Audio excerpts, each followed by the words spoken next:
আসসালামু আলাইকুম। Lifestyle with বউ শাশুড়ি পেজের পক্ষ থেকে আপনাদেরকে স্বাগতম জানাচ্ছি। আশা করি আপনারা সবাই ভালো আছেন। আলহামদুলিল্লাহ, আপনাদের দুআয় ও আল্লাহর রহমতে আমরাও ভালো আছি। আমি এখন রান্না করব এই ছোট ছোট কচু।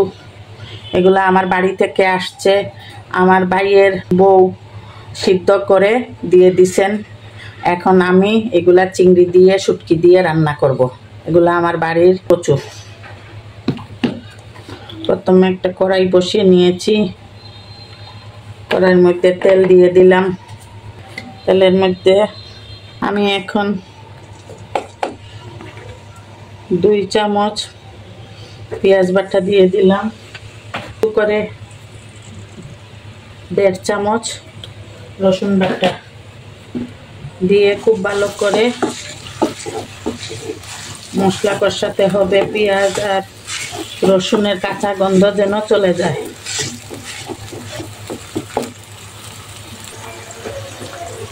কচু সিদ্ধর সময় লবণ দেয়া ছিল, তাই আমি অল্প পরিমাণ লবণ দিয়ে দিলাম। পরে দেখে, রান্না শেষে দেখে আবার লবণ অ্যাড করব।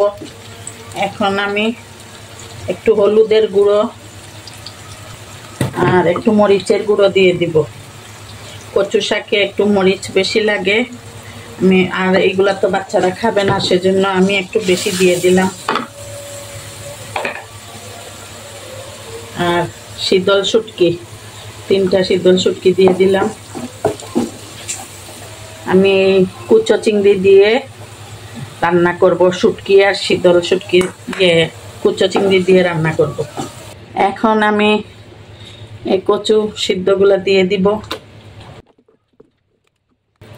আর আজকে আমি এই শুটকির মধ্যে দিব নাগামরিচ কুচি করে দিব।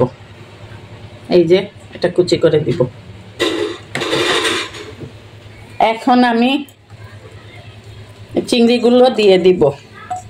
আপনারা যারা কচু দিয়ে চিংড়ি সবাই খান, কিন্তু যারা শুটকি আর চিংড়ি একসাথে খান নাই এবং অন্য শুটকি না, শীতল শুটকি, তারা একবার খেয়ে দেখবেন। আর সাথে নাগামরিচ টুকরো করে করে দিয়ে দিবেন, অসম্ভব ভালো লাগে খেতে।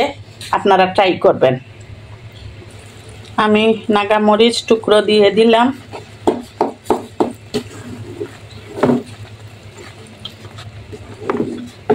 লবণ কম ছিল, আমি লবণ আর একটু দিয়ে দিয়েছি। আর মরিচের গুঁড়া তখন যা দিছি এখন আর দিব না, কাঁচামরিচ তো দিবই না, নাগামরিচ দিয়ে দিছি। আপনারা যদি পেজ থেকে আমাদের ভিডিওটি দেখে থাকেন তাহলে লাইক, কমেন্ট ও শেয়ার করবেন এবং ফলো দিয়ে আমাদের পাশে থাকবেন। আর যদি ইউটিউব চ্যানেল থেকে দেখে থাকেন তাহলে সাবস্ক্রাইব করে নেবেন এবং শেয়ার করে দিবেন, যাতে আমাদের ভিডিওটি আপনারা আত্মীয় স্বজন সবাই দেখতে পারেন। এবং অবশ্যই লাইক দিয়ে আমাদের ভিডিওটি দেখবেন, তাহলে আমরা অনেক উপকৃত হব। কচু আমার শুটকি আর চিংড়ি দিয়ে রান্না হয়ে গিয়েছে। আপনারা যারা এখনো এই রান্নাটি খান নাই, আশা করি আমার ভিডিও দেখে অবশ্যই ট্রাই করবেন। যারা গ্রামে থাকেন তারা তো জানেন, আর যারা শহরে থাকেন তারা বাজারেও কিনতে পারবেন, কি আত্মীয় স্বজনের বাড়ি থেকেও এনে একবার শুটকি আর চিংড়ি মাছ দিয়ে রান্না করতে পারেন। আপনারা বড় চিংড়ি দিয়েও রান্না করতে পারেন। আমি আবার ছোটো চিংড়ি খুব পছন্দ করি। কামড়ে কামড়ে পরে দেখছেন তো কতগুলা দিছি, এইভাবে দিবেন। আর বড় চিংড়ি হলে এক কাজ করবেন, কেচি দিয়ে ছোট ছোট করে কেটে নেবেন, তাহলে এই কামড়ে কামড়ে পড়বে, ভালো লাগবে। আপনারা লাইফস্টাইল উইথ বউ শাশুড়ির পাশে থাকবেন, আমাদের জন্য দোয়া করবেন, আমরাও আপনাদের জন্য দোয়া করব। আল্লাহ হাফেজ। আসসালামু আলাইকুম ওয়া রাহমাতুল্লাহি ওয়া বারাকাতুহু।